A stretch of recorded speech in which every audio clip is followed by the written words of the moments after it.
nuk po intereson. Fare. Rasti i vetëm kur janë interesuar ka qenë zgjedhja e kreut të SPAK Altin Domanit, të cilën qeveria, pra mazhoranca, nuk donte që të zgjidhej Domani, donte që të zgjidhej Edvin Kondili në atë kohë. Kam qenë vetë i pranishëm në sallën ku Këshilli i Lartë i Prokurorisë KLP-ja zhvilloi garën për zgjedhjen e kreut të SPAK, ka ardhur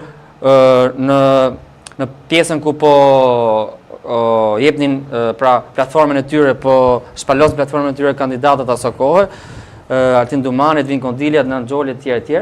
Erdhi ish ambasadori Yuri Kim dhe në momentin që u fut ambasadori Yuri Kim në sallën ku po zhvillohej pra mbledhja dhe konkursi për zgjedhjen e kreut të SPAK-ut, i iku fytyra të gjithëve atyre së KLP-s.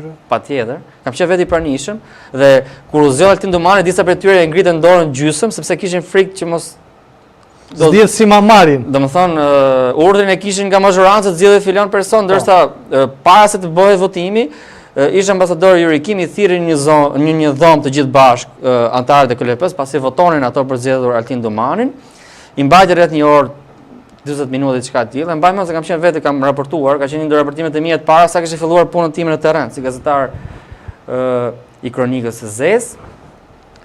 Dhe në momentin që i bisedoj me të gjithë të anëtarët e KLP-s, u zgjodh Altin Domani, u bë votimi 2 herë, pasi herën e parë nuk u zgjodh numri i duhur, pra që duhej për të zgjedhur kreun e SPAK-ut. Herën e dytë kur u zgjodh, nuk e mbaj mend emrin e kryetarit të KLP-s, po më kujtohet, e ngriti gjysmë dorën, nuk e ngriti të plot, pra gjysmë për zgjedhjen e Altin Domanit. Pra ishte që u duk që ishte një zgjedhje diktuar nga amerikanët, nga ambasadori Yuri Kim. Ato nuk do votonin për Altin Domanin. Kjo është hera parë që unë kam parë si gazetar dhe qytetar që faktori ndërkombëtar vendos në Shqipëri pra një person që ato duan dhe një person të pastër. Do ta themi të vërtetë, Altin Domani është një nga prokurorët më me integritet dhe profesionist në vendin tonë dhe të jenë të gjithë si Altin Domani aty në prokurinë e posaçme. Gjithë prokurorët atëherë do kemi një prokurori të posaçme, e cila do jetë ajo që ne duam. Por ka dhe dronjë të shtrembur, por fatkeqësisht pas ka shumë. Jo aq sa për të mos prisur stabilitetin e prokurisë së posaçme. Dhe në rastin e kreut të BKH-s nuk shoh një interes nga amerikanët. Që në zgjedhjen e Donald Trumpit, amerikanët e kanë humbur interesin për vendet e tjera. Ne nuk kemi ambasador në vendin tonë. Ne jemi pa ambasador, kemi një përfaqësues një ngarkuar të Shtetit Bashkuar të SBA-s me punë, e cila bën ndonjë takim rutinë, takim më shumë që do ta bëj për kortezi, nuk është se jep direktiva siç ishte ambasadori Yuri Kim. Ambasadori Yuri Kim kishte fjala e saj për drejtsinë shqiptare ishte ligj. Dhe në rastin konkret kemi një interes të pakët të faktorit ndërkombëtar dhe kjo mungesë interese të pakët sjell dhe një garë jo të vërtetë dhe një garë fars për kreun e BKH-s. Në 31 gusht i mbaron mandati Aida Hajnës dhe mendoj që gara nuk do jetë ajo që presin qytetarët. E lam ke emri Gledis Nanos, mendoj që nuk e kam mbështetjen pra faktorin ndërkombëtar se prandaj e përmendëm, nuk e kam mbështetjen aktualisht sepse nuk është interesuar amerikanët. Por amerikanët kjo është figura më e pastër. Gledis Nano nga politika shqiptare nuk duhet. Patjetër sepse Rama qeveria e shkarkoi bashkë me ministrin Bledi Çuçi së kohë. E shkarkua, nuk e donin. Si ta vendosin në krye të BKH-s, më kupto. Dhe faktori ndërkombëtar nuk është shumë interesuar për të kreun e BKH-s, për të cilin kanë qenë të interesuar për Gledis Nano më parë, se Gledis u vendos drejtori i përgjithshëm i policisë pa sugjerimit të faktorit ndërkombëtar të operacioneve të suksesshme, një oficer karriere, por edhe pse mendoj që është një nga kandidatët që e meriton, e ka të vështirë. Hakit Çaku ishte drejtori i policisë së shtetit, një kandidat që nuk mendoj se do fitojë, një prokuror në Tiranë Andi Pogaça nuk ka shans, Astrid Halila ish prokuror në Shkodër, shkarkuar dhe nga Vetingu, nuk e di pse ka konkurruar, janë nga ato tipet si puna e tij që kandidoi për drejtor përgjithshëm që rritin në Itali dhe ishte i dënuar.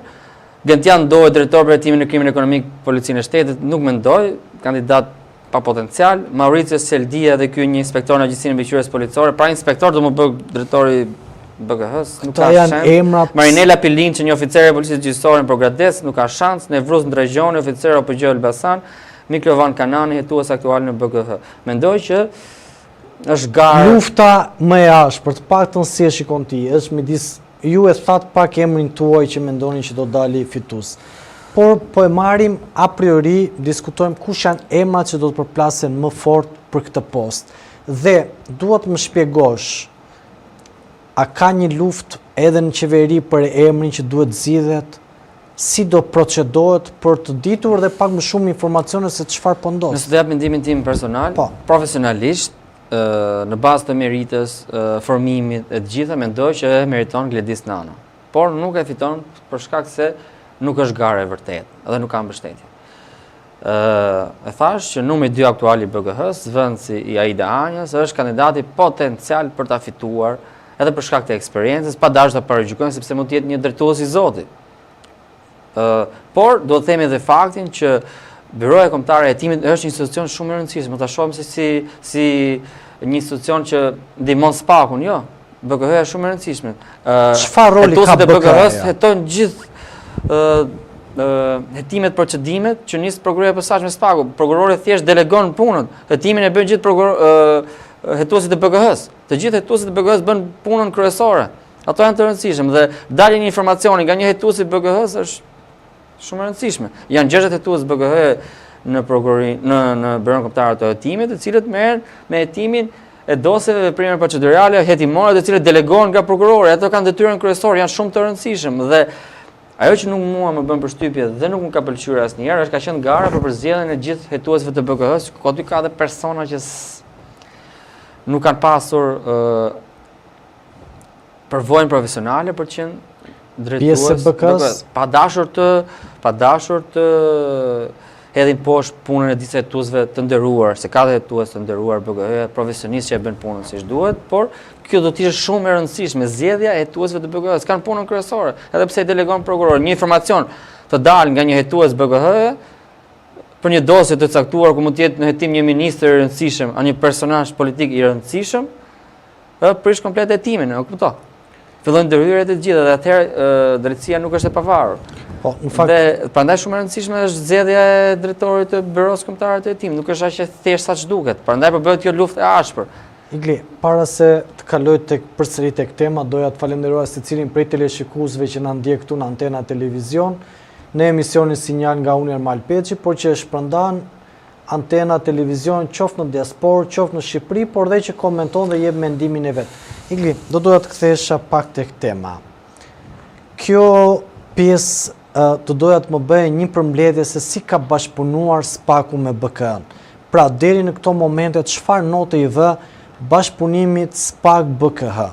Sepse ka disa operacione që ne kemi parë që nuk kanë pasur një sukses të madh. BK-ja e lë fajin te policia, policia thot nuk po na informon BK-ja me SPAK-un.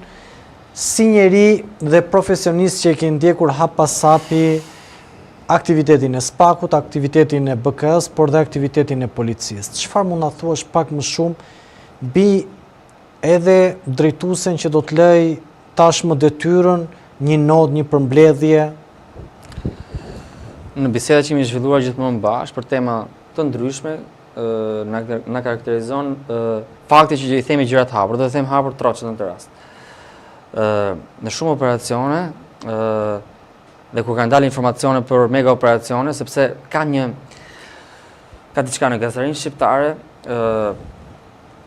nuk dua të bëj sikur jam një ndër gazetarët që e ruaj profesionalizmin. Jo, e ruan ti sepse ka njerëz që abuzojnë marrin informacion për një operacion dhe kush ta nxjerrë i pari.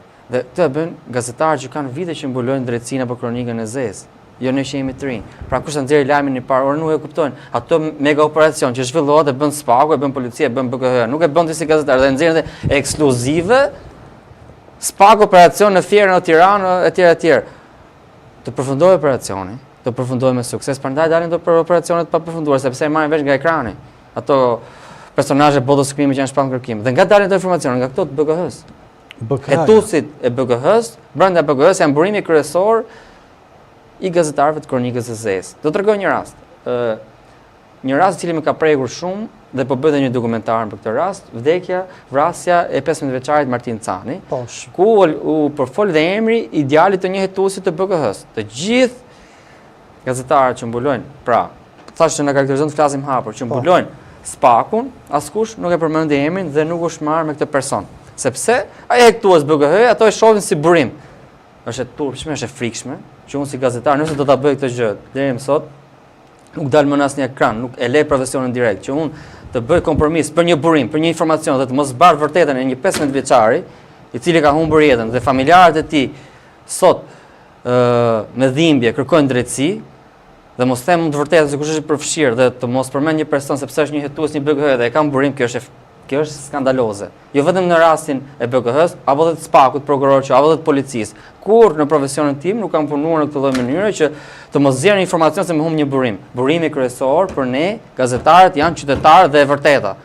Dhe në këtë rast kam kuptuar që BKH-n e shohin si burim, hetuesit e BKH-s e shohin si burim. Dhe aty del dekonspirimi i gjithë operacionit. Më gacmoat pak në fakt. Ju keni unë kam edhe në informacionet e mia që kam me di që ju e keni disponuar videon për kurse keni bërë publike. Jo, se kam bërë publike për arsye sepse si e komentoni nga ana profesionale